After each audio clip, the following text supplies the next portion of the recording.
গাইবান্ধার পলাশবাড়ীতে নির্মিত রামমূর্তি অপসারণ এবং দেশবিরোধী ষড়যন্ত্রের প্রতিবাদে বিক্ষোভ সমাবেশ অনুষ্ঠিত হয়েছে। শুক্রবার ২৬ জুন বাদ জুমা শহরের বড় মসজিদ সংলগ্ন গোলচত্বরে সচেতন নাগরিক গাইবান্ধা এর উদ্যোগে এই সমাবেশ অনুষ্ঠিত হয়।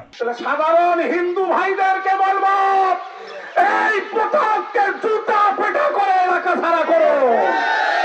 যে আমাদের ভাইয়ে ভাইয়ে দাঙ্গা বানাতে চায়, সে এত বড় লম্বা ধার্মিক হয়ে গেছে, বিশ্বের সবচেয়ে বড় মূর্তি লাগে তার পুজো করতে। বক্তারা তাদের বক্তব্যে দাবি করেন, পলাশবাড়ীতে নির্মিত রামমূর্তি অপসারণের মাধ্যমে সাম্প্রদায়িক সম্প্রীতি বজায় রাখতে কর্তৃপক্ষকে প্রয়োজনীয় পদক্ষেপ নিতে হবে।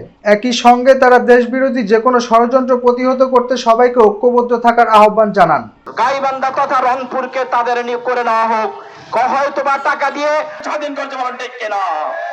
আবারও যদি রক্তচক্ষু দেখানো হয়, ভারতের বিভিন্ন ভাবে কার্যক্রমকে বাস্তবায়ন করার জন্য তাদের গোপন বৈঠকখানা যদি আবারও এই বৈঠকখানার কার্যক্রম যদি অব্যাহত থাকে, ইনকিলাব জিন্দাবাদ, ইনকিলাব জিন্দাবাদ। তাহলে আমরা আমাদের ঈমান, আমার দেশ সবকিছু বেঁচে সম্মানের সহিত বাঁচতে পারবো ইনশাল্লাহ। মুসলমান স্ত্রী বহাল, উনি আবার হিন্দু ভাইদের কলমা করে হিন্দু হয়েছে কিনা সেটার কোনো দাগ খতিয়ান নাম্বার নাই।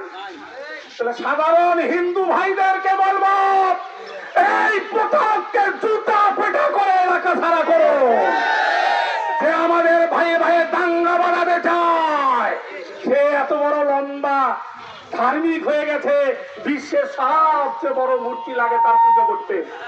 সে আমাদের বাংলাদেশের মুসলমান এবং হিন্দুদের মধ্যে যে সম্প্রীতি বন্ধন রয়েছে, যে আমরা যে ভাই ভাই হিসেবে দেশের নাগরিক হিসেবে এই দেশে থাকতে চাই, সেটা তার ভালো লাগে না, ঠিক কিনা?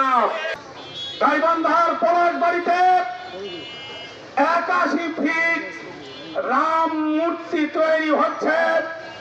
এটা ধর্ম পালন নয়, বরং ধর্ম পালনের আড়ালে দেশ বিরোধী কঠিন ষড়যন্ত্র, ঠিক কিনা বলো? সংগ্রামী ভাইরা আমার, এই মূর্তির উচ্চতা হচ্ছে ৮১ ফিট। হিলি বন্দর থেকে এই দিকে বালুরঘাট ৮১ কিলোমিটার, বুঝতে পেরেছেন?